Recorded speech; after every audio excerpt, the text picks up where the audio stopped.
آقا کریم کا انداز تکلم انتہائی سادہ، عام فہم، سلیس، نکھرا ہوا، شستہ، اور جو اہم چیز ہوتی 3 مرتبہ دہرا کے بیان کرنے کا انداز، لیکن اس کے باوجود بھی کسی خارجی سبب سے، کسی وجہ سے کسی کو اس کی مزید تفصیل چاہیے یا کوئی سمجھ نہیں پایا تو وہ اٹھ کے عرض کرتا رائنا یا رسول اللہ، حضور ہماری رعایت کر دیجئے، یعنی یہ مسئلہ شرعی ہمیں سمجھ میں نہیں آیا یا یہ مسئلہ مزید اس کی تفصیل چاہیے، تو آقا کریم علیہ السلام دوبارہ ارشاد فرما دیتے، سے بارہ ارشاد کر دے۔ مکے میں یا بندہ پکا مومن تھا یا پکا کافر تھا، منافقت مکے میں نہیں تھی۔ جب حضور علیہ السلام مدینے میں تشریف لائے تو منافقت کا بھی آغاز ہو گیا، تو وہ بھی حضور کی مجلسوں میں بیٹھتے، اور جب صحابہ پوچھتے رائنا یا رسول اللہ، حضور ہماری رعایت کیجئے، تو وہ بھی اپنی زبان کو تھوڑا سا بل دے کر کے رائنا کو رائی نہ پڑھتے، لینم بِأَلْسِنَتِهِمْ، اپنی زبان کو تھوڑا سا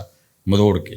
تو یہ لغت یہود میں گالی تھی، یا رائی عربی میں چرواہے کو کہتے، تو رائینا کا مطلب پھر یہ ہوا۔ تو وہ اس طرح بظاہر وہ مسئلہ پوچھ رہے ہوتے، لیکن وہ اندر کا جو خبث تھا اس کا اظہار کر رہے ہوتے۔ حضرت سعد بن معاذ رضی اللہ تعالی عنہ لغت یہود سے واقف تھے۔ آپ یہودیوں کے پاس گئے اور ان لوگوں سے کہا کہ اگر آج کے بعد تم نے میرے رسول کے لیے رائینا کا لفظ بولا تو میں تمہاری گردن کاٹ دوں گا۔ تو انہوں نے کہا کہ یہ لفظ آپ بھی تو بولتے ہو۔ تو حضرت سعد حضور کی خدمت میں آئے اور دل میں تھا کہ عرض کروں حضور صحابہ کو یہ لفظ کہنے سے روک دیں، کوئی متبادل لفظ دے دیں۔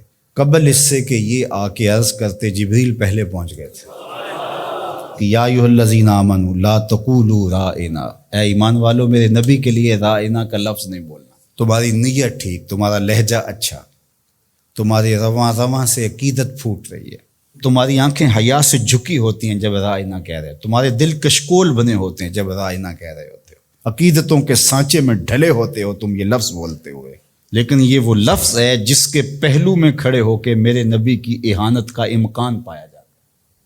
اگرچہ تم اس لفظ کو اچھی نیت سے بھی بولو، دوسرا معنی تمہیں ملحوظ بھی نہ ہو، میں پھر بھی گوارا نہیں کرتا کہ میرے نبی کے لیے وہ لفظ بولا جائے۔ آج کے بعد تم نے میرے نبی علیہ السلام کے لیے رائنا کا لفظ نہیں بولنا۔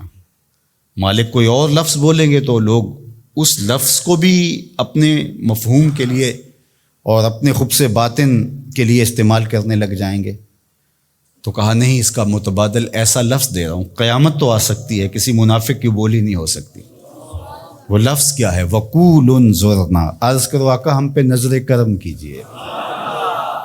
وَقُولُ انظُرْنَا، حضور بس ایک نظر کر چھوڑو، سارے مسئلے حل ہو جائے۔ اور ابو ہریرہ نے کہا کہ انی اسمع منک حدیثا کثیرا، بڑی حدیثیں سنتا ہوں حضور، یاد نہیں رہتی، کوئی نظر کرم کیجئے۔ فرمایا ابسط رداک یا ابا، اچھا پھر چادر بچھاؤ۔ تو انہوں نے چادر بچھائی تو حضور نے ایسے فضا سے کچھ لیا اور ایسے ڈال دیا، کہا اس کو سمیٹو اور سینے سے جوڑ لو، کہا اس کے بعد میں نہیں کبھی بھولا۔ یہ ہے وہ انظرنا کا حقیقی مفہوم۔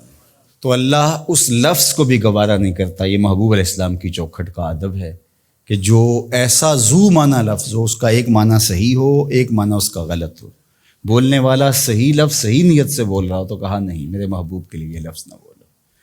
اللہ اکبر۔ تو یہ حضور کا ادب ہے جو حضور کے حقوق میں سے ہے۔ ادب کو ملحوظ رکھنے والوں نے تو کمال ہی کر دی۔ حضرت صائب بن یزید دیکھیے، وہ فرماتے ہیں کہ مسجد نبوی تھی اور میں ایک کونے میں بیٹھا تھا تو کسی نے مجھے کنکر مارا، میں نے جدھر سے کنکر آیا ادھر پلٹ کے دیکھا تو وہ حضرت عمر تھے رضی اللہ تعالیٰ عنہ۔ تو میں اٹھ کے ان کے پاس چلا گیا، تو وہ فرمانے لگے وہ جو 2 لوگ باتیں کر رہے ہیں ان کو ذرا بلا کے لاؤ۔ تو میں گیا اور ان کو بلا کے حضرت عمر کے پاس لے گیا۔ تو حضرت عمر نے ان سے پوچھا تم کہاں کے رہنے والے؟ انہوں نے کہا جی طائف کے رہنے والے۔